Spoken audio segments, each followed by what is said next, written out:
I realized I didn't do this. Oh well. Oh well. Hey guys. Josh is on his phone. And I'm where I belong. Hello and welcome back to the We Should Talk More podcast. My name is John and I am a crypt keeper. This is the podcast where three lifelong friends with not much in common try to get a little bit closer. Hey, you slipped up today. I did. Hi, my name is Josh Cornell, and I'm seated next to John, who has a piece of chicken skin between his teeth. Do I? Yeah. Oh man. Give me a moment to take it out. I had some good chicken for dinner today. Gee, I guess that makes sense then. Where is it? You don't see it. This camera's not letting me see it. Why don't you check You this mean between my tooth? Why don't you check with this one? I think I'll just take the loss and deal with it. No, I guess... I don't think the camera will pick it up at the very least. Oh, at least I can see it. And that's all that matters. Hey guys, we're back at it again. Talking about the Before Trilogy. So exciting. I'm very excited.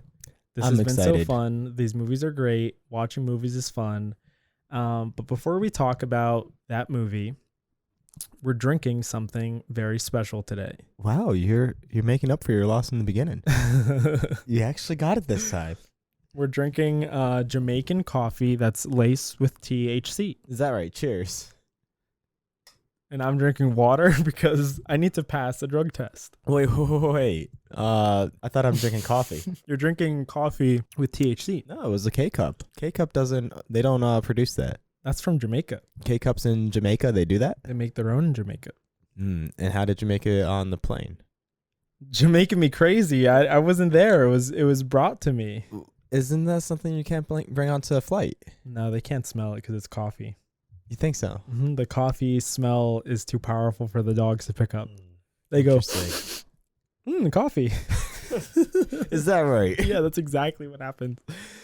But no, we're drinking regular Jamaican coffee. In Joe Rogan's office. No, we're out of his office right now, but we do have our coffee hour. We do have the coffee hour, which is really more of like a coffee 5 minutes. So how was your week? My week has been pretty good. It is only Tuesday, so I guess my week since I last saw you has been pretty good. Mm-hmm. I haven't seen you for the whole week. I had dinner at my girlfriend's parents' house. How did that go? That was pretty fun. It was very, very interesting. It wasn't. I was very nervous, but it was actually just pretty chill. It was cool. How did you like her parents? Parents were cool. They were very friendly. Did they like you? I think that. Well, she told me that they really, really liked me. I just thought that they liked me. I didn't think that they were like blown away by me, but I guess they were because I'm just so cute. Yeah, no surprises. That's what they said. They said he's so cute. Really? Yeah. It's the glasses. It's the glasses. I think I was wearing these glasses. I wouldn't be surprised. But how was your week? My week was pretty chill. Yeah. I thought I wasn't gonna do anything, and then I went out to a Latin night at NJT on Friday night. Did you really? I did. Latin night? Oh my gosh.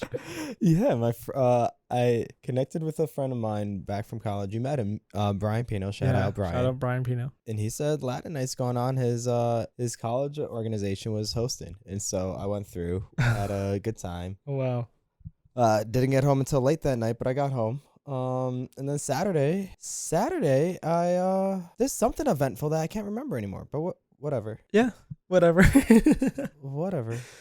But yeah, I mean, it does feel like it's been a while since we last recorded, even though it was on Tuesday. Well, I guess you know what's happening is now we're mostly only seeing each other when we record, so it's becoming very sparse. Yeah. Sometimes it's like that when life gets busy. Sunday, I spent quite a bit of time looking at my retirement money.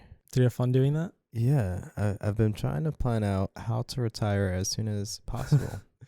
I've been listening to a lot of podcasts about financial freedom and to be able to get all your funds in place to retire as soon as you can and be able to live your life how you want to live. Oh, interesting. And so maybe the life I want to live when I'm in my 50s is retired, talking to a microphone. That's great. That sounds interesting. Yeah, I can't wait for this Should Talk More I don't episodes in I don't think I'll be doing that when I'm 50. But no, had a good time doing that. Cool. Yeah. Spent a good amount of time looking into that. Yeah, that's fun. Oh, yeah. I also spent a lot of time trying to get the AlzateFilms website made. That's right. It is kind of set up now. I still have to do some work on it. I haven't had a lot of time, but I at least have a way for people to buy hats, because that's what I feel like that's the only thing that I've ever been asked is like, how can I buy a hat? So now you can buy a hat if you really want to buy a hat. Speaking of which, I'm wearing a new hat, the new AlzateFilms hat, with a new design, a new logo design. Might be updated in a bit, but this is the current class of 2011 hat. Beautiful. So man. Watch out for that 2022 merch drop this coming January. When is the line coming out? The line? Oh, in January? January. Yeah, in January. You're gonna hold off. Can't you do like I have like some launch stuff. for I have some stuff coming. 2022? Oh yeah, maybe I could do it in like December, so it could be like the holiday. Mm-hmm. Yeah, that'd be cool. Yeah, I think a lot of people would want to get some AlzateFilms merch for their family. Yeah, so maybe I could really push it in December. I have some. I feel like I wish I had more time or had done it earlier. I want to do like some Halloween stuff, but it might get too close to October where like you wouldn't get it by Halloween. You can purchase a Haunting of NJ hat though if you want that for Halloween. Got you. I'm working on Haunting of NJ specific merch though, which would be cool. But anyways, should we cut it there? Yeah, I think so. Yeah, we're about 10 minutes in. We've been babbling too much. Yeah, I mean, it's exciting what you got going on, man. But yeah, cool stuff going on in our lives. But you know what else is cool? Our sponsor, Bespoke Post. You said this before. Bespoke Post will send you a box of awesome monthly. Use our code TALKMORE at bespokepost.com for your free box of awesome. Bespoke Post. I'm just kidding. Bespoke Posts, they do send you cool, like customizable, like boxes of awesome, of like cool little trinket stuff. Goods and guidance delivered in a monthly box of awesome. Yeah. So, this is real. A ton of podcast people I listen to are always sponsored by them, but maybe one day they'll sponsor us. That would be cool. Cool to get free shit. Anyways, as I mentioned earlier this episode, we're talking about the Before trilogy, and we're gonna do the second movie in the trilogy, which is called Before Sunset. So if you haven't watched our first episode about Before Sunrise, I highly recommend listening to that one. I wouldn't say it's necessary to listen to it before this one unless you are trying to watch them in chronological order. But if you've already seen this movie, hey man, you could sit down and relax. There's no bar to entry for our podcast. Of course not. Everyone's welcome. But for those who didn't listen to the first one, John, you definitely should. Yeah, you definitely should. And there's going to be additional spoilers as part of the second one in the conversation we're having today. I think what'll make them cool too is like we were talking about earlier is like I haven't seen any of these, so these are movies that Josh has exposed me to, so you'll get to see my views of it change, because in the first episode I kind of have expectations for what I think is going to happen in this one, and now in this episode you'll hear me say if they met those expectations. If it met, yeah. And also you haven't watched the third one yet, so that's an exciting one to look forward to. In conversation of this is with no context as to what's to happen. Yeah. But give like a quick breakdown of the first episode. So Before Sunrise. Wait, did I get that right? Yeah, Before Sunrise. You got it. So that we did episode of the first movie. That movie basically just follows two strangers who meet on a train and decide to get off at the same time. The movies are very plot light, so it's basically just following like a day in the life of these two people, and you kind of see a romance blossom between them, and it's a very interesting watch. I guess context leading into the one we're going to talk about now is throughout the film they talk about, because they are strangers, like what will happen next, and they decide not to exchange numbers. they decide to meet in Vienna, which is where they are in that movie, 6 months later, and they'll just meet at the same train station they met at, and they'll just like go on a date again. They'll have another day together.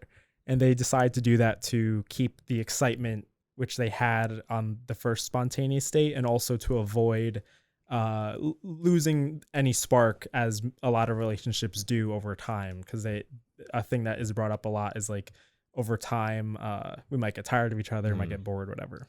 Yeah, that was great. And now we're picking up 9 years later. Now we're picking up 9 years later, which I guess for people who don't know of the trilogy, each movie is 9 years apart. So that'll be the path that we follow going into the next one. Am I doing the plot for this one? I think I am, right? No, I'll do the plot for this one. You just gave the plot for the last one. Okay. Come on. You got to give me some voice time. I think that's what we said when we were planning these, that we were did we? Yeah. Oh shit. Because I think you read through the plot of the first one last time. Oh, then you were supposed to write it, bro. Yeah, but you wrote it before I did. You're supposed to warn me not to write it. You had already written everything out. Okay, go ahead and read my plot. Well, yeah, I'll use yours as a guide. But I mean, this movie does pick up 9 years later. It opens up with our main character, or one of the main characters, Jessie, and he's now a published author.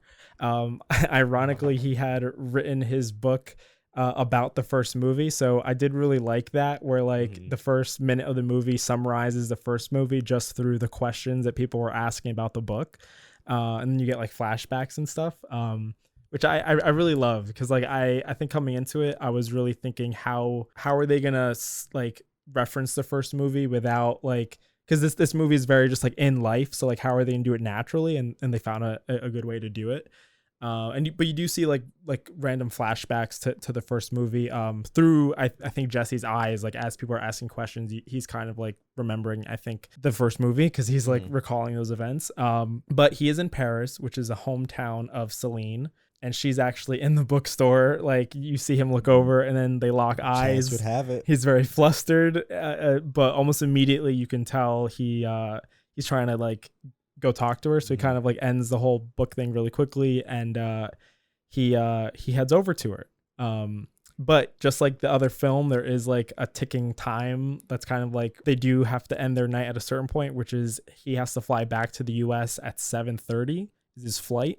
Or 7:30 is when they wanted to get him to the airport. I think they said his flight was at 10. Something like that. So yeah, but he's very adamant about like spending time with her, where throughout the movie, even with her trying to get him to go to the airport, he's continuously trying to be like, oh no, we can do this. Oh, like I'd rather do this. Like you could tell that he really wants to spend this time with her. Spend a little bit more time. And I mean, just like the first movie, they have a lot of deep like philosophical conversations about like love and the future and relationships. I think this movie is a little bit different because they do already know each other. So there's like context that you find out that they didn't actually meet as they had planned, because Celine's grandma sadly passed away a few days before they were supposed to meet, and was buried on the day that they were supposed to meet. The suspense everyone was waiting for. Yeah. Everyone waited 9 years to hear what happened 6 months later. Yeah. And we finally get the answer. Poor Jesse was by himself. He said he went around he putting up posters with his number. But he does lie to her and tries to make it seem like he wasn't there until he realizes that she had like, actually no, well she kind of figures it out, because he's still putting on this front, and then she like looks at him and she's like, oh no, like you did go, didn't you? And he eventually like reveals the truth. But he was, and I guess you could tell like it's one of those things where you don't want to reveal how much you like care for somebody. So like knowing that she didn't go, he doesn't want to make her think that he went, because then it's like he doesn't want to. What a simp. Yeah, exactly. He doesn't want to come out as a simp. He just traveled all the way to Europe, paid a whole flight ticket. And the person he came to see wasn't there. Yeah. So you just had to drive back, fly back alone. And that was 9 years prior. So you do throughout the film learn sort of what happened in their lives, like over that course of time. So you learn a bit more about how now Jessie is married with a son.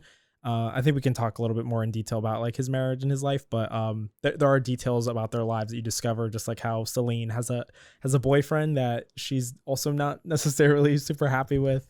Yep. And what else do you think is important to mention? I mean, they kind of do talk a lot about what would have been between them. That's a big thing that comes up throughout the movie. And it just progresses to the point where Jessie is now very late for his flight.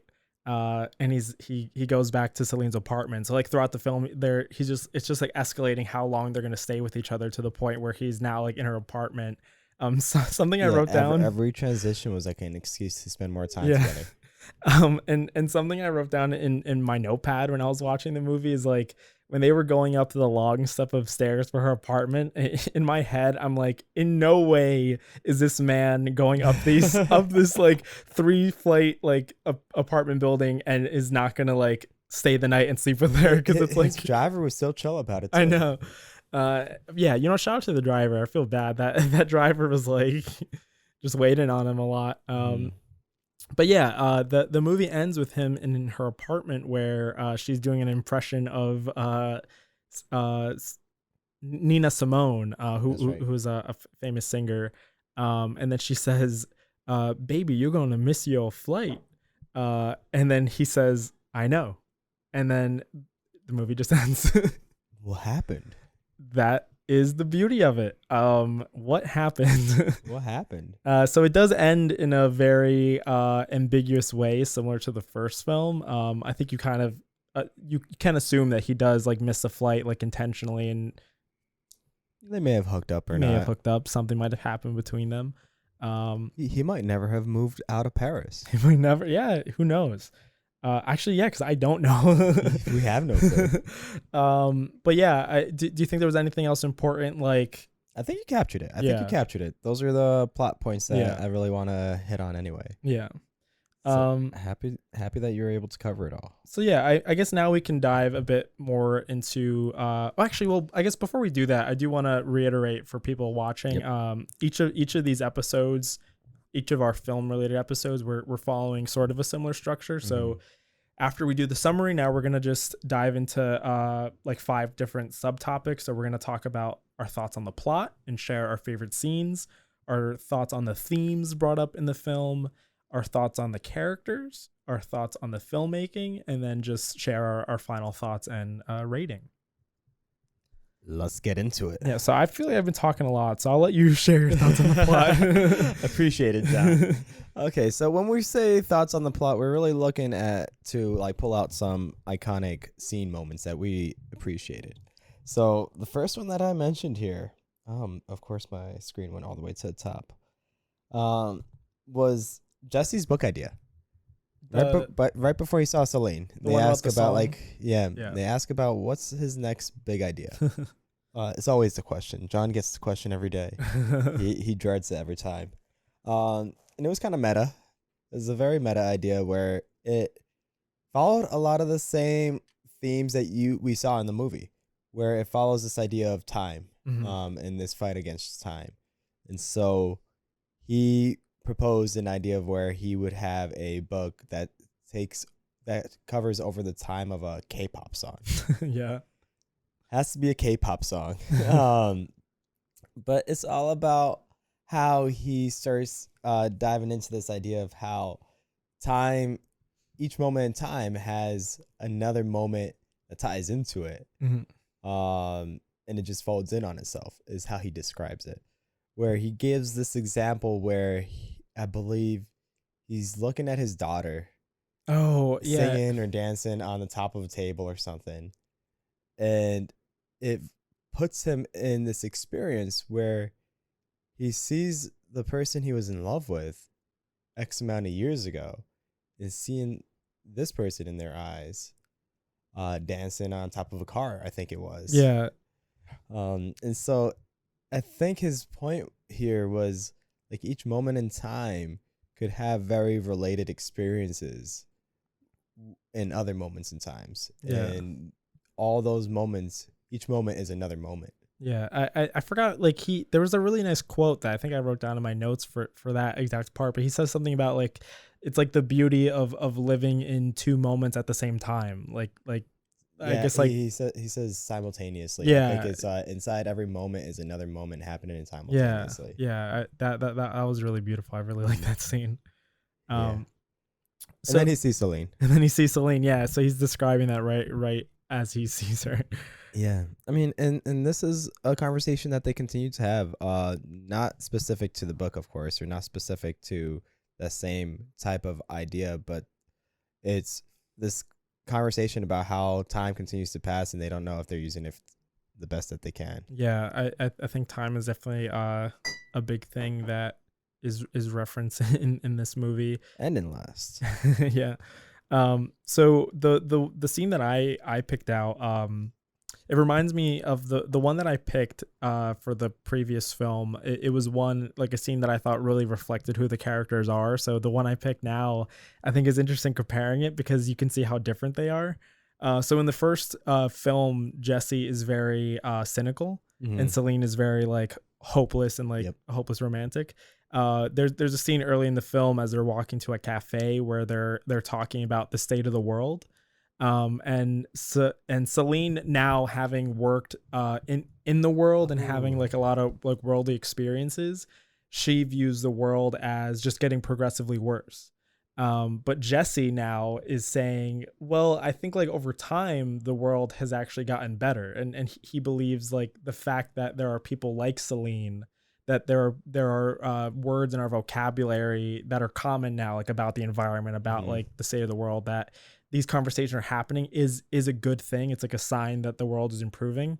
But I thought that whole interaction just like really like like showed where they are now, where like now Jessie seemed to be very hopeful for the world, thinking that things are improving, but Celine has now flipped and is now very like hardened. I didn't think about it in that way, but that's true. And there is a thing that they mention. She mentions a lot about how I think in the first film you can see that she had a very idealistic view of how to change the world. Like she wanted to do big things, but now in this film you can see that she's come to realize that the real like way to make a difference is like changing the things that can be changed. I think she says something along those lines. Like she talks about a school in Mexico where their biggest problem was they couldn't get pencils to the elementary school. So changing an issue like that is something tangible that you can do, but like larger like conceptual problems are the things that people like sit around and just talk about. But she didn't want to sit around and talk anymore. She wanted to like go out there and actually like do something. So you can see that she kind of like, I guess, viewing her original idea of wanting to change the world kind of changed like as she actually like experienced the world. So I just find I like that scene because it really shows how like they both have kind of Now, is that picking up directly after they have that like short disagreement on how they how Celine is describing the world as only progressively getting worse? That is like a disagreement there, and that's like pretty early in the film too. So I also found that funny because like it's like so early you see that there's such a staunch like difference in their perspectives. That's true, but I mean, and Jessie speaks to it in a way that isn't very contentious. He speaks to it in a way that is a little more apolitical. And is able. Well, and you could see how like passionate that she got about it. I think he didn't really expect like her to get so like, because she starts like listing off a ton of things that are wrong with the world, and I think she does get very passionate about a lot of things. So I think at least that hasn't changed with her because she has always been like that. That's true too. I found that scene so funny, I guess. Yeah, I didn't think about it that way, and I like that fresh perspective. Now, speaking of which, about disagreements, the scene that I pointed out here was their disagreement in the van. Oh yeah. Oh man, this was the first big disagreement, and like you feel like the pain in this scene, or the discomfort, I feel like, because what happens here is Celine is describing that she doesn't believe in love. She says how every one of her exes has gotten married. Yeah. But including Jessie, kind of, if you count him as an ex. Yeah. John has mentioned in the plot summary, Jessie is now married and he has a boy. He's not quite happy in that marriage, but he is married. And while no one has ever asked, her point here is that no one ever asked her to get married. Yeah, everyone has loved her and described how they've helped her so much in knowing what love is. I find it funny too in that because she's like she's like, and if they had asked me, I wouldn't want to marry Exactly. them. But if, like just if they would have asked, like she would have just, she wants to be wanted. She just wants that. And so she goes off. She goes off Yeah. to a level where as soon as Jessie does say like a word, it triggers her so much. She asks the driver, "Can you pull over? I want to leave." Yeah. Fortunately, Jessie was able to calm her down enough that they were able to settle, and for her to be able to open up to listen to him a bit. And so Jessie at this point, once the steam settles a bit, Jessie brings up how, well, he's now in an unhappy marriage. And things aren't as beautiful and lovely as like it might look like. And the same might be true. He doesn't say this, but the same might be true across the marriages that she's describing with all of her exes. So, I mean, I feel like it reveals a lot of like sensitive points that can evolve into a big disagreement between the two. And it's unsettling, I guess, a little bit. Maybe it reveals a lot about the characters, and it's supposed to come across as very authentic as a way for the director to portray these characters as they're real people. But I do feel like in this scene, personally, I don't like it too much, because I think they paint the stereotypes that you'd expect. Yeah. Okay. Yeah, that makes sense. You'd expect that the woman would have a huge outburst that's very emotional, and the man to be a little bit more rational in his thought process. And I feel like being able to portray the film in that way was too intentional. The thing I did like about that scene was what was I gonna say? Oh well, I guess like throughout the film, I think it's interesting where Jessie seems to be very honest about his unhappiness. Yeah. Where like there's like a one-off line like when they first meet where he's just like, "Oh, ever since I met you, my life has gone downhill." And he's like saying it as a joke, but like as you learn more about him, like he was being kind of honest. Yeah. And Celine at the start through most of the film, she's very kept together, and it seems like everything's going well for her. Like she's doing what she loves. She's passionate about her job. Like she's in a relationship. Like she doesn't talk about the relationship a lot at the start, but her life from the surface seems a little bit better than Jessie's. But it's like then in this moment in the car, everything kind of unravels where you learn the truth. Where I think she says something in the car about how she's acted so bitter or like closed off in her relationships. But it's not because she doesn't believe in love. I think it's just because she's bitter, like because of all these people that she's been with who She's become so numb to it. Yeah. Like she can't experience love is what she describes. Yeah.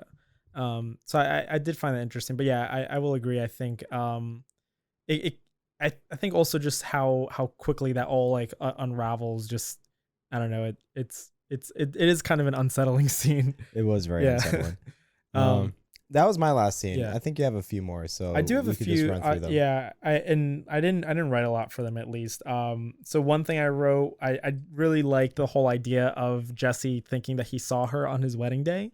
And he mentions it once, like when they're on the boat, that he thinks that like he's like, "Oh, I couldn't, like I thought I'd seen you on the street as I was driving to the church on my wedding day." And then later on in their conversation, she reveals she reveals she was living in New York, and that he's like, "Oh, I could have seen you. Like I could have like we could have crossed paths." And it turns out that she lived on like 11th and Broad Street, and he saw her on a deli at like 13th and Broad Street. Like he thought he saw her on 13th and Broadway, 13th and Broadway.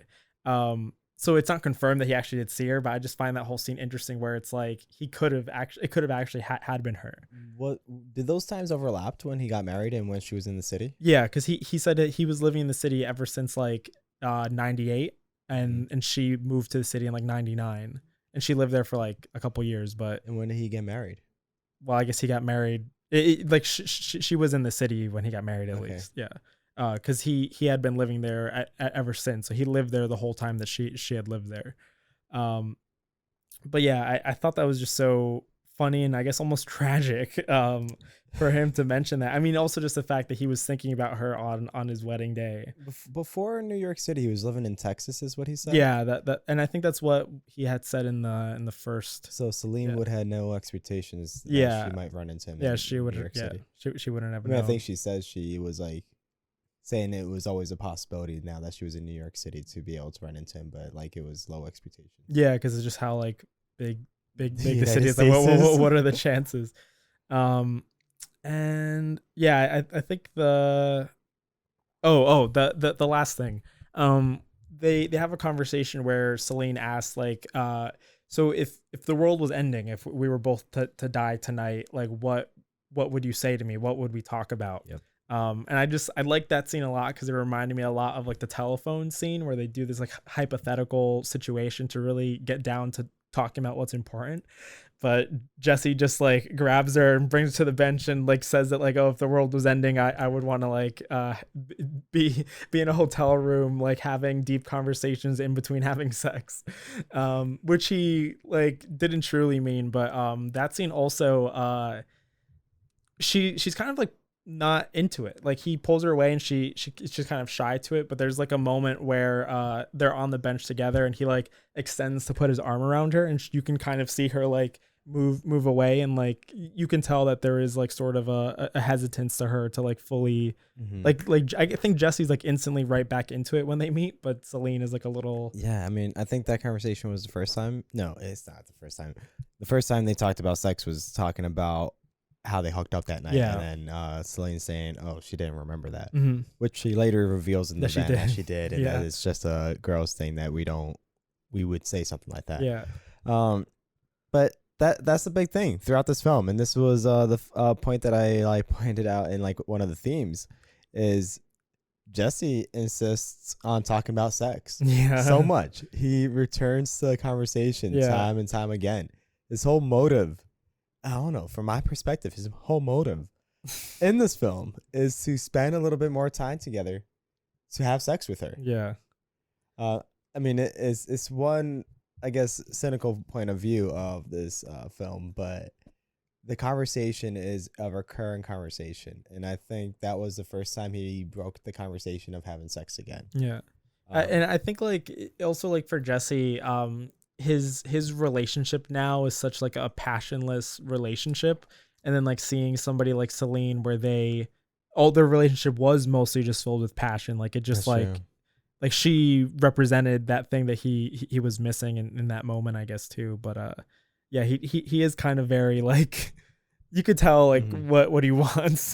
That is true. And I also wanted to mention in that scene that scene took place before they ever talked about their relationships yet. Yeah, I found that so interesting that it wasn't mentioned at all until like like a little more than halfway into the film. I don't think it was. I thought it was shortly thereafter. No, I checked the time when she had mentioned like that he was married, that she read it. It was like halfway through the movie, and I was like, I can't believe that this was like kept away so much into the movie. But it also, I kind of like the way it was set up like that, because like that kind of stuff doesn't come up like I guess in a It doesn't come up naturally, and like it doesn't come up naturally because it sounds a little weird to just say, oh yeah, now I'm married, or oh yeah, now I have a boyfriend. Because it would be like the whole like of like a movie trying to do a lot of exposition, but like since this movie is trying to be super realistic, like in a natural conversation, like you wouldn't be like, and then I did this and like this is where I am. Like you wouldn't like say every detail immediately. And it's funny the way that it comes up too is with Celine just saying, oh yeah, I read in an article that you're now married now and have a child. Yeah.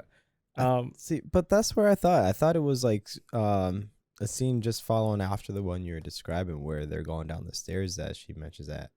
What scene was it that? Well, this is like after this is a little bit after the him like pulling her on the bench, like as they're walking away from there. But and that's already like halfway through the film. It was, yeah. The film actually isn't like as long as I had thought it would be, because I think it's only like 80 minutes. Yeah, so that's true. It goes by pretty quick. I guess like a bulk of the film was in that cafe in the beginning. Yeah, that is a big part of it.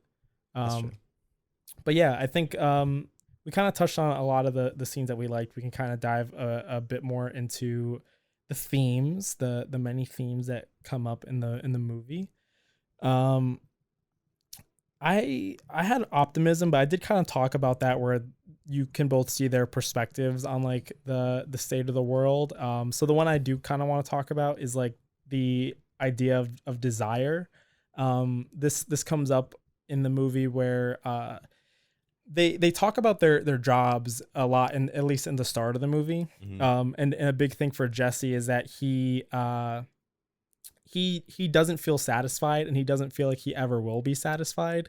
So he questions this idea of desire, like desiring things. Like he thinks it's just a thing that will persist like forever. Like you'll never be satisfied. You'll always have desires to do something. But he views it in a bad way. But I liked how Celine had a view on it that she says something that it's beautiful in a way, because the fact that you want something, like whether it's like wanting something to eat or wanting someone to love, it's like a beautiful like thing that humans experience. So yeah, that was like a nice like thing Different that I thought, yeah, or perspective to it. And that brings back up the thought that I forgot to mention when he was describing his idea for the book with the K-pop song. The father is a like depressed dreamer is how he described him. Someone who has all these hopes and dreams, but has never taken any action on it. And he's just going by his day-to-day life with his family. And then this is where he's reliving some experiences. Yeah. And I definitely think that's like a big thing for Jessie. And it's a big thing that's brought up a lot in the movie of like whether or not you're like doing what you want to do. And if you're able to do what you want to do with like the constraints of time. Yep. One big point. There's two big themes, I guess, for me. I wrote sex, but we already talked about sex. Yeah. So we don't have to get into that too much more. Another one is the unhappy marriage. They bring up how he has an unhappy marriage, and this ties into being a dreamer and not doing much with your time, where I think he finds himself in a relationship or in a marriage that he just does like as part of getting married. And he finds that he's not able to have the same spark or connection or love that he might expect from a marriage, and just lets it continue to live on while he reflects on how things could be better. But it's not sure about how to go about changing that. So he continues to live in that marriage. Yeah. Yeah. And he kind of just like persists in that state of unhappiness. I wish we could get some screen time of his actual home life. Yeah. Because every time we see them, they're in Europe. That's true. I do think that's a thing that I guess is a good and bad part of the movie. Like they leave so much out, but it's also like it's so much more for you to want to discover. But I guess like there are a lot of things that are like left unanswered, and like maybe we will never see it. I'm not sure. I don't know what happens in the next movie, but the one thing that we kind of touched on time a lot, and this ties into a lot of the stuff that they like discuss. But the one thing that I found interesting that they talk about is they talk a lot about how like time has like affects people, where like there's a point where Celine talks about like the death of her grandmother, and she mentions like she looked nothing like the memory that she had of her. Like her grandma now lives in the memory that she had of her, but the version that she saw being buried like wasn't what she remembered. And in their conversation, they talk about growing old, and they both again have like two very different perspectives on like time and growing old, where Celine is now very afraid of growing old because she wants to achieve so much in her life, where she is afraid of she's afraid that she won't be able to do everything she wants to do as she grows old. She says that she always thinks about how much she has to do, but doesn't do much. Yeah, which is like super relatable. Yep. But I did like Jesse's perspective on it though, because Jesse then talks about how he loves the idea of growing old, because he's like, as you grow older, your problems become bigger. But like the trauma and like the things that you go through growing up, it makes you well equipped for those things. So like the issues that were like issues when you were younger are not issues but now you have like bigger issues. But it's like just the more you age, like the wiser you become, and you obviously adapt to like the harder things.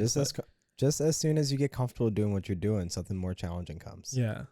So I liked that I like his perspective a lot on it. Because I think I'm more in line with like thinking like Celine, but it is interesting seeing his like slightly optimistic view on it.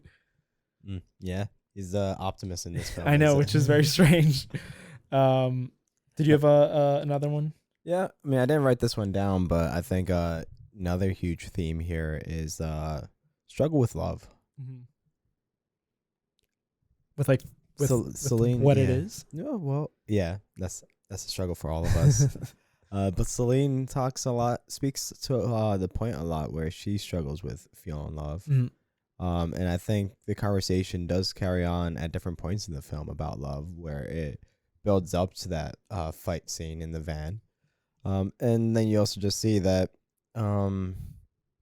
they, through the past 9 years, their whole goal has been to respark the love that they experienced that one night. Mm-hmm. It's like reliving a cocaine rush. You can only get the rush of snorting cocaine the first time, and you can't ever experience the same thing. I'm not speaking from first-hand experience, by the way. I'm just describing what I learned in drug class, drug ed. Drug ed. And so that's looks like what they're always running after. Yeah. It's every time when they're looking to get into a relationship, they're always comparing it to that one night that they had together. Yeah. In Vienna. Yeah. And so, and that has created this difficulty for both of them to experience love the same. They haven't been able to. Yeah, I feel like it's such a like complicated thing that they bring up there, because like their experience, it's like one of those things where it's like a relationship solely built on like passion. So like they're trying to capture again what they had, but what they had wasn't realistic. Like what they had wasn't a true relationship. It was like a brief, like spontaneous moment with somebody. So like it's just interesting. I guess like the movie spends a lot of time trying to it like emphasizes them like missing each other, and then they obviously show how like, let's say Jessie through his book and Celine through like the journal that she had, like they remember that night so fondly, but like is that night even something that could be like recaptured, or like is it something that you should be looking for like realistically? I feel like I mentioned that more like in my final thoughts, but it's like interesting to think if that's even like a realistic thing to expect. Definitely not. Yeah. Definitely not. Yeah. And they say that too in the first film, where they don't want to continue to stay connected because they know they're going to lose the specialty of the moment. But the specialty of the moment continues to live with them not connected with each other. Yeah. And they always go back to that night. The thing that I liked a lot, like a lot of times in the movie they talk about like what could have been, and they mention a lot like what would have happened if we actually had met that night. And something interesting now is like I feel like in the first film, wasn't it? I feel like Jessie was more stronger, like more pushing the idea that like they would get tired of each other. Because I think it was Celine that wanted to, or at least at first wanted to like keep like have them continue in some way. Or at least was more hopeful of the idea of like relationships not degrading as like Jessie was saying it was. But now like it kind of flipped in this movie where Jessie talks a lot about like, oh, like I wish you had gone despite like her grandma dying. He's like, oh, I wish you were there, or like I wish I had seen you in New York. Like he keeps mentioning like what could have been, thinking that they would have been happy. But Celine is a little more cynical again on that point. Like she now says like we would have just gotten tired of each other, but it seems like Jessie doesn't really believe that, or at least like he might not be thinking realistically. But yeah, I mean, you bring up all these points that I didn't even think about. Yeah. And this is like my third time watching the film. I've never thought about how like their perspectives have changed so much between this and the last. Yeah, that I feel like I was maybe looking for that more too, because I I was so curious. I think I might have mentioned it in the last episode, but I was just so curious how their perspectives on like love and relationship would change, because like over time those things do change. But it's so interesting how like a lot of things have kind of like flipped for them. Yeah, their mindset. Yeah. And you bring up that great point. So yeah, what's the next point that you bring up as a theme of this film? Let me see. I feel like we touched on a lot of them. I mentioned the past, desire. I just had sex. The only thing that we didn't mention that I wrote down for sex that I kind of liked that they mentioned is how a sex becomes more meaningless over time. Like there's a line where they talk about that, and like Celine says like, oh, you probably have had so many lovers. Like of course it doesn't, like it's not as meaningful. But they say this, that they're like sex, like over as you get more lovers, like the meaning behind sex isn't as meaningful as it once was, which they say. But that one night that they had together is still so strongly and so like important to them. So it's like, it's almost contradicting, because it's like sex had become meaningless, but them having sex that night, like the intimacy they shared has still remained like super important to them. So, well, is it that the more you have sex, it becomes meaningless with the same person? Is what they mean? Well, I thought when she had said it just meant like the importance of sex in and of itself, like the value like, you might hold, the value you put on it, because like once you, I mean, I guess when you do it a couple times, like you it becomes less and less like of a special thing. It's just, you know, that's true. The more people you have sex Yeah. with, it's not you're not holding too much value to the yeah, other person like anymore. being like someone who like just recently lost their virginity, or someone who's like Genghis Khan.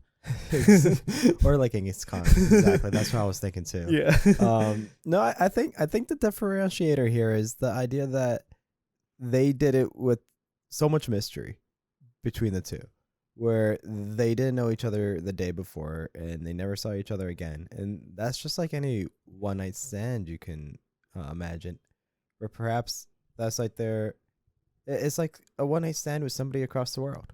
Yeah. And if they're not making a trip across the world all the time like that, and they haven't experienced that anywhere else, where they actually did spend a decent amount of time together, 24 hours together, pretty much dedicated to one another. Yeah. It wasn't just sex. Like, Yeah. So I feel like it like ended with differentiates sex. it from like a one night stand, because it's more of just like Yeah, because you can always think about someone going to a club, picking up somebody in Moscow and bringing them back and hooking up that night, and then going back to America the next like day. you have like a beautiful date with somebody who's like a complete stranger and never see them again. Mm-hmm. Now, the thought that Jessie's having sex all the time, it doesn't strike me as true, though. Well, yeah, because he also like offhandedly says like, oh, I haven't had sex in like the last 10 years or something like that. Or like I think he said I had sex like I can count the amount of times I had sex on my hand in the last 10 years, because like implying like he barely has sex with his wife. Yeah. But yeah. Yeah, it's been a very sad marriage for him. Yeah. The sex life he's been having. I guess it is interesting too how like, I guess from the previous film you would expect maybe Jessie to become like he would have multiple lovers, but like instead he is the one that ended up in a relationship where Celine has now ended up like in multiple relationships. I mean, not necessarily by choice, but like she has had multiple relationships, probably more than Jessie has. Well, I mean, looking at Jessie as a romantic person or someone to attract women, he is very awkward still. I guess so. He is still a very awkward guy. He's very romantic. He was very romantic with Celine when they first met. In a way, but that's because that's what Celine was attracted to. I guess. And I don't think you get women all that attracted to that all that often without having the buildup of like actually making that connection first. With breaking through the initial impressions, I think it is fine. I feel like there's a lot of awkwardness and tension. Remember, he was the one who didn't make the first move. It was Celine who makes the first move in the film. They have that awkward scene in the listening room, like looking awkwardly into like one looks into the other person's eye and they look away, and then she looks back. Things like that. The whole I mean, I'm just talking about like the expectation that Jessie, like I guess from the first film where he was very like cynical about love, like you wouldn't expect him to end up in a relationship, like a marriage. It's like that's like what I meant, like not as his personality, but like it is interesting seeing like they both ended up in places that they you wouldn't necessarily expect them to be. Oh, no, I just mean that Like as a person, when we're talking about Jesse bagging a lot of women, I don't know if he would bag a lot of women. Yeah, I don't know. I mean, probably nobody like Celine.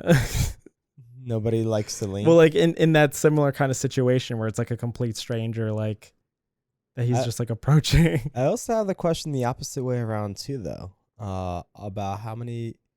Well, why is Jesse attracted to Celine? We'll talk about it later. Yeah. We'll talk about it later. Let's continue through some points. But yeah, that's all I had for like themes. Okay, so next we are talking about the characters now, and so I think you touched a lot. Yeah, I forgot that we didn't even. Yeah, I think you talked a lot about what you're thinking about the characters. I do think you have a lot more points here than I do. But some of your major points, I'm sure, covers part of like this swap in mindsets. Yeah. But all I mentioned here is now Jesse's kind of like writing his life in books.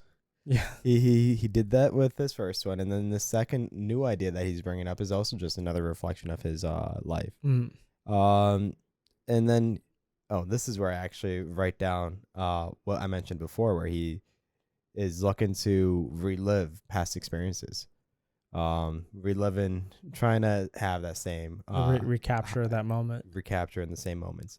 And then he's very fixated on sex. Yeah. This is my description of Jessie in this film. What's your description of Celine? She can't experience love and is not doing much with her time. That's fair. I'll just read like two quotes I had for them, because I do feel like a lot of stuff was covered. For Jessie, the thing that I found really interesting about him, also tying back to the previous film, is like there's a line that he says that he had an idea of his best self and pursued that even if it meant overriding his true self. And then he says that he never spent that much time caring about the who of it all. So like they're talking about this is when they're talking about a bit about his marriage, and like he's like saying like he never put too much thought into like a person like completing you in that kind of way. He didn't believe that someone could complete you in that way, so he never concerned himself so much with that. But now he's in a marriage where like he's not happy, and like now it's like a problem for him, even though it's a problem that he caused because he never spent so much time thinking about that. And it reminded me of in the first movie, Jesse, a big thing for him is when he says like he doesn't care much for finding love, he just wants to be he wants to excel at something. So like it ties in now to where like he is a best-selling author, but he's like unhappy. So like he is excelling at something in a way, and it's what he always wanted, but it's not actually like filling that hole that he was looking for. There's a huge gap. So it's like that whole idea of like spending his whole life like prioritizing, let's say, his career, like thinking that's the most important thing, and then he got it, and it's not actually like making him happy. It's not satisfying enough. And I find that so, I guess, relatable, and it's almost like sad too, because like he spent all his time thinking that is what he wanted, but like he says, like he was doing to the point where it was like overriding like what his true self really needed. And I think that happens a lot. Yeah. Where it's this idea where you have this goal in mind. Once you get that goal, it's exactly the opposite of what you really wanted. Yeah. And you only realize it 10, 15 years down the line. Yeah.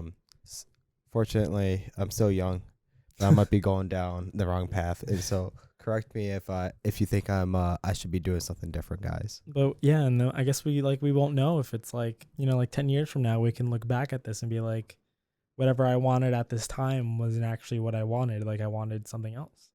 Yeah. What do you want in a relationship? Just want to be kissed. Just want to be kissed? That's all you need? That's all I need. I'm scared of love, bro. I'm scared of love. No, yeah, for sure. Me too, dude. But I'm open to being loved or heartbroken. Let's see it happen. Let's see it happen. One or the other. One or the other. There's only two paths. Mm-hmm. I guess for Celine, I wrote down quotes for them. I think I did it last time. The thing that I found interesting that she says is like, she's only happy when she's alone, and then she talks about how she'd rather be happy being alone than be with somebody and feel alone.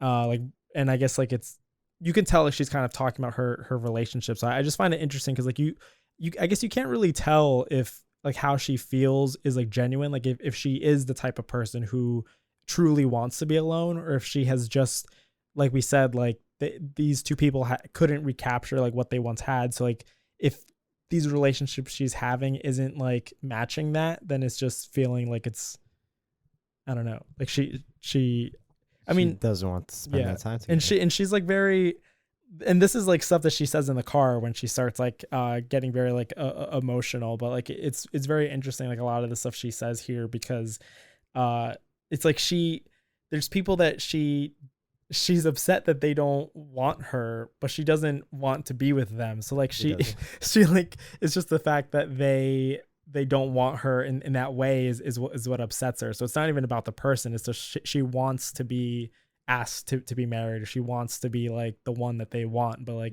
like they're finding happiness with other people. So it's like she's left thinking like, what about me? She wants to be desired. Yeah. It's a natural human trait. Yeah, and she's definitely struggled with that. But yeah, that I feel like I touched on like almost everything that I had written down here. So that's beautiful. Well, I guess let's talk briefly about the filmmaking. When it comes to the filmmaking, I didn't write too much here. Other than it was very similar to the last one. I think that's a major point that you noted too. Yeah.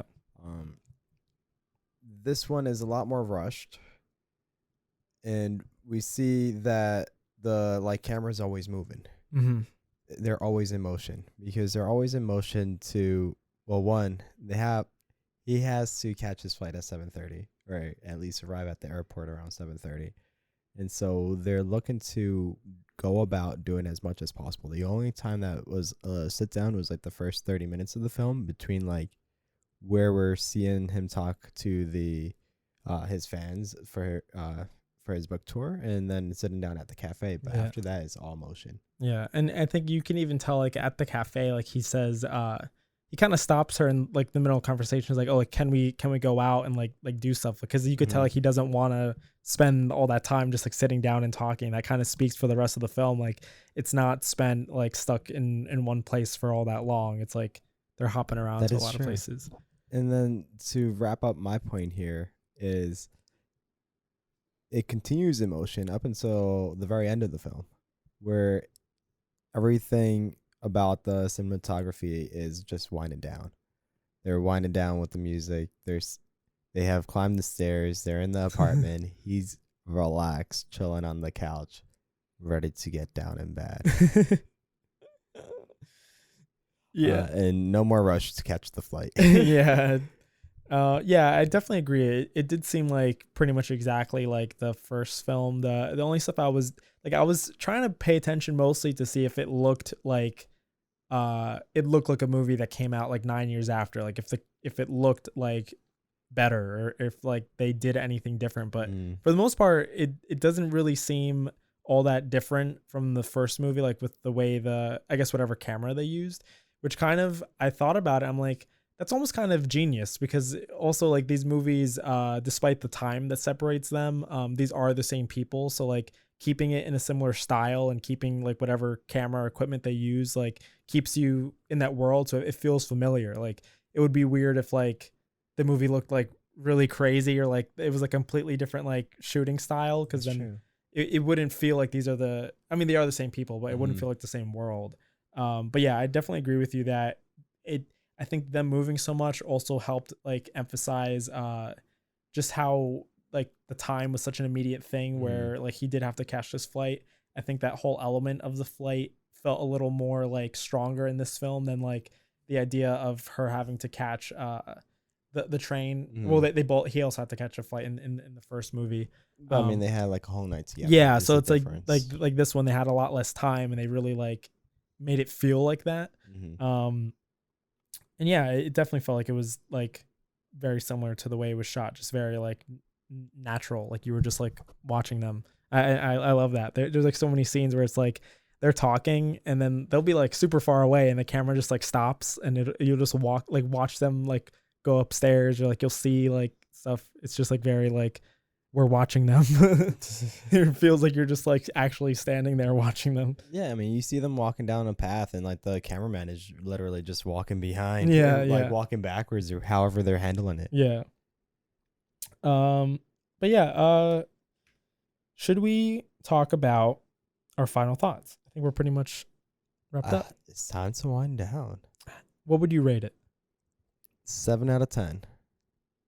I rated it an 8 out of 10. Yeah, so I love the first movie, and I love and appreciate this one as well because it shows a lot of authenticity. We start seeing some new colors of the characters. John brings to light some colors I wasn't really thinking about, where their mindsets have transformed in the past 9 years. So I think that's also beautiful to reflect on when we're thinking about how like what went into this film and what really went into like the dialogue that created it. Mhm. And I enjoyed it a lot with this pressure of time again. Now I feel like we experience the pressure of time a lot more, but also that pressure, I feel like we're focusing too much on that to an extent because we already focused a lot on it with the first film. Mhm. So that makes me devalue the film a little bit more. And then also back to the idea of two character traits that I wasn't particularly a fan of the two characters, although I think it was intentional to make it reflect what you'd expect out of these two characters. One is like from that van scene where Celine has that emotional outbursts, and then the character trait of Jessie being so fixated on sex Yeah. throughout the whole film. So while he's still very grounded and he's still very happy to hold these deep conversations, and like he's able to handle that conversation really well when she does have that emotional outburst in terms of sharing some of his own personal struggles. And we see the true people behind their skins. I do think that it was it was a little forced, I think. And because it was a little forced, I didn't like it as much as the first film. Yeah, I also agree that like I I definitely didn't like this as much as the first movie. I think one of the big things that I was thinking a lot about is how this movie I think especially coming after the last movie, the main thing, now that we know that they didn't meet in Vienna, like the Mhm. main thing as a viewer that you're trying to find out is like, well, will they end up together now? Yeah.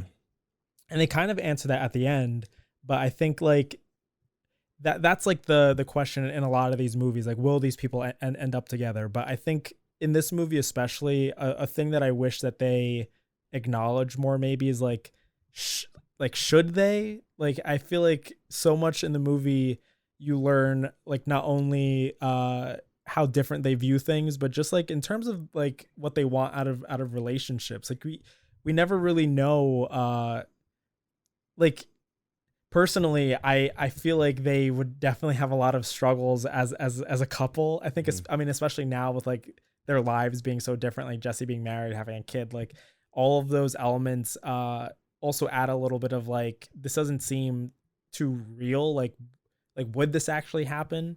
Maybe like like I think anyone like meeting like a past lover like that, like feelings like that could resurface even if it's 9 years. I don't know.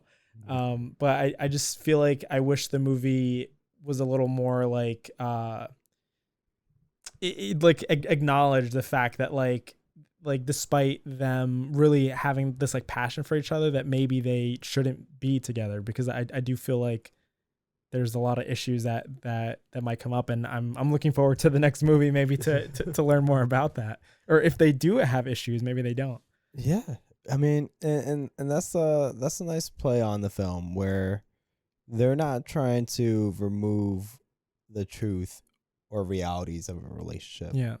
They really draw to light, I guess, how you'd experience love on like that first night if you were to have a moment like that with somebody or share a moment like that with somebody, in that effort to create a connection. because that whole film was all about creating that connection in the short time that they had. And here it's also looking to, I think here is more about creating that spark again between their connection Yeah. and their struggles and understanding their struggles since that last spark. Yeah. And now we're thinking, where will they be next? Yeah. What's happening after this? The thing that you kind of got me thinking about too, with like the whole mention of like Jessie like just wanting sex. I was thinking a lot too, like I guess I wonder how much and I know these aren't real people, but I wonder how much like he actually felt towards her. Mhm.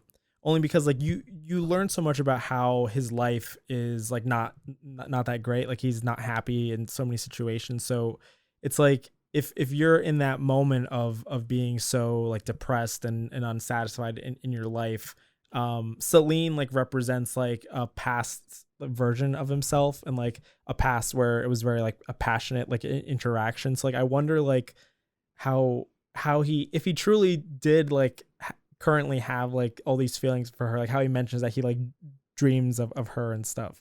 Only because like I don't know if that's true, because you think too that maybe he's just so unhappy that he just views her as a way out, like, or he views her as like a way to escape like all these issues in his life, but he may not truly feel like, you know, oh, that I love her or whatever. Like he may not truly feel like anything genuine towards her. Yeah, I totally agree. I think it's a very cynical perspective, or cynical take on the Yeah. film, where all this that we're seeing as the colors of Jessie might just have a ulterior motive. And it could very well be true given the context of what we heard about his life since the last film. Mhm. He's now unhappily married. A lot of unhappy married men are looking for an outlet, are Yeah. looking for some pleasure. He's said himself, he can count on his hands how many times he's had sex in the Yeah. past 10 years or 5 years or however many. Yeah. So that just goes to show, well, maybe he's just looking for a way to have sex now. Yeah. And I feel like it could definitely be that, because it's like anyone in his position, someone like meeting someone like Celine that you had shared such a spontaneous, like intimate interaction with, you would be like, oh, this could very easily happen again. Like interacting with this person now. So I don't know. Yeah, It's for real. interesting. My question, I had two questions coming out of this film. Well, I guess one is a question I had for both films, but I'll touch on that one second. And I asked this one already earlier. We didn't dive into it. What do you think makes Jessie so attracted to Celine? Yeah, I think that's such a good question, because I feel like the movie, kind of like the thing that I was saying, it doesn't really justify if they belong together, because you don't really get a lot of like insight into why he likes her outside of like finding her beautiful. Yeah. Yeah. I mean, there is a lot to it with there- like I their mean, deep conversations, but that's was gonna be my point. There's definitely a lot of dialogue that Yeah. they share. So there's reason to be attracted beyond just the surface level. yeah. But even still, once you get beyond the surface level and disregard, once you get beyond the surface level, we start seeing colors that aren't that beautiful either, which you'll see in any relationship. Yeah. But like we get that moment in the van, and that just I just try to put myself in those shoes. And I feel like if That would have been a red flag. that would have been a huge red flag for me. In that moment, I would think, yeah, you can drop her off. Let's go catch that flight. Yeah. Now, But Jessie was down bad. either he was down bad or something about it he accepts and is still interested. Yeah. But I guess you can say the same the other way around. Because I don't want to be one-sided here, thinking just from the guy's perspective, because, I mean, it's easier for me to put myself in his shoes. But I'm also curious as to what makes Celine interested or attracted to Jessie. Yeah. Jessie has published a whole book about her. that I guess, like, going back to that point, he published a whole book about her. it makes it difficult for me to believe he's just in it for the sex. If he spent X amount of years to write and publish a book about that one night, Yeah. it has to be more than that. But like, I think it kind of ties into the thing that I was thinking about. It's like, is he really like in love with her, or like does he feel this way about her, or is it just like the moment that they shared? Like, is it the memory that he loves, like the feeling that he loves, like the person he was when they first met at that time? You get what I mean? Like, And he's like, just looking to relive that again. like it's like romanticizing that point in his life, like a very passionate and a very like beautiful moment in his life, and that's what is like drawing him in when he sees her again. It's because he, like, if you think about it, I guess realistically, like, he doesn't really know her. Like 9 years pass and we don't talk. Like, I don't really know you. Like, there's all these years. Like, I knew you 9 years ago, but like, what's really holding me to loving? I mean, I don't think they love each other. They don't really say that, but to have all this passion for somebody without really truly knowing them. So it's just interesting. Yeah, that's a because I guess it's hard to tell. At it, like, where we're thinking about all he's looking to do is recapture that moment, like you said. He's looking to recapture that moment, and to be able to get there. Do you think part of his way to get there is by writing a book to recapture that? Yeah, because I think that's his way of like holding on to it, I guess. And it just shows how important that moment was to him, the fact that he would write about it. Yeah, that's true. But it was also very intentional that he would go on a book tour in France. Oh yeah, he does allude to that.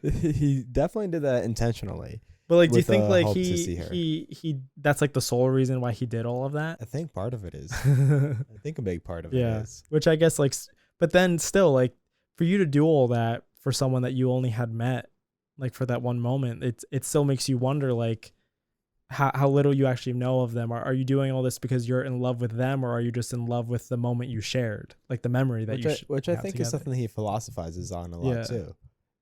The idea of moments, the idea of time, and how limited it is, and how to capture the experiences in those moments. And that's part of like his next idea. And also how so many of us, and him included, is living a life where the moments are just passing by and things aren't changing for the better.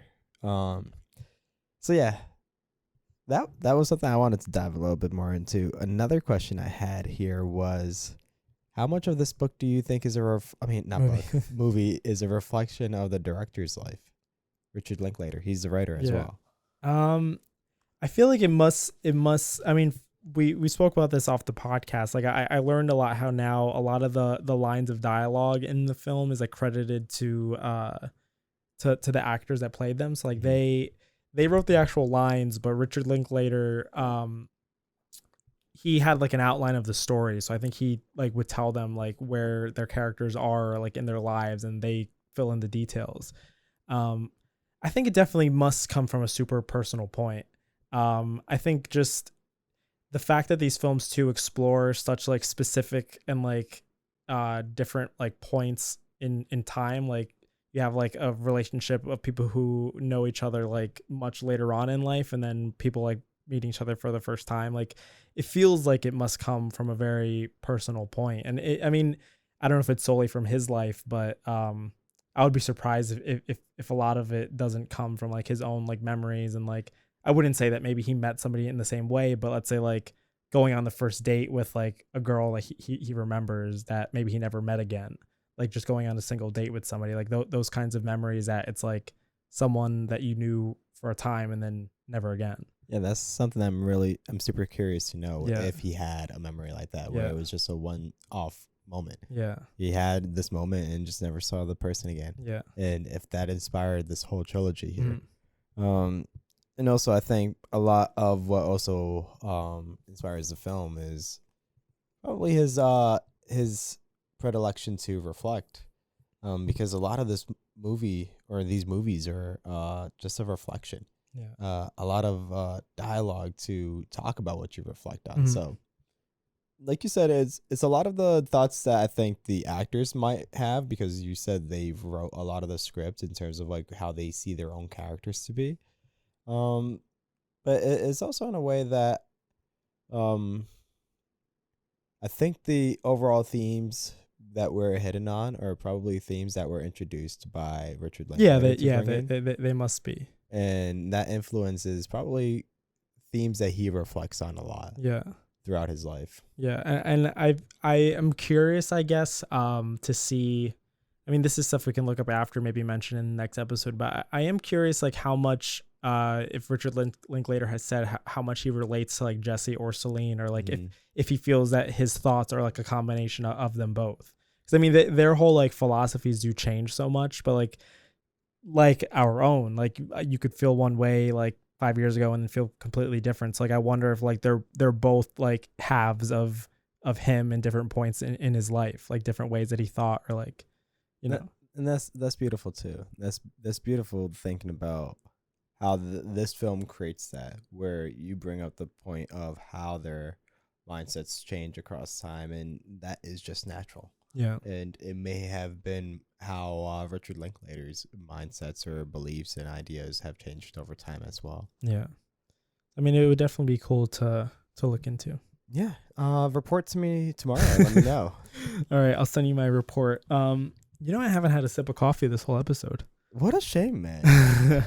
I'm done with my coffee. I'm almost done with my water. That Jamaican brew, it's making me crazy. Making me wild. All right, closing remarks. Yeah, that's all I got. All right. This was nice. It's fun as always. Next week, what are we talking about? Oh, guys, next week is Halloween. It is Halloween. What's gonna happen? Stay tuned and find out. A spooktacular. First, and maybe first and only. Who knows? Never know. We'll see where we are next year. Yeah. But next week, at least, we have a Halloween special. So look forward to that, guys. Wear a costume while you're listening. So definitely tune into all of our socials. Swipe up from your podcast. Look at the notes. I don't know if your app works like that, but Apple Podcasts at least does. You swipe up and you can see all the notes. From there, you can find our website. You can find all of our social medias. Subscribe to everything or die tonight. Holy shit. So you can stay tuned and tune into our special episode next week. Yeah. Make sure you have a costume prepared. We're having a costume contest. And you'll just have to let us know what you're wearing before the podcast episode releases. I don't know if they'll hear this in time. God damn it. All right. Okay, goodbye. Take it easy. Love you. Oh.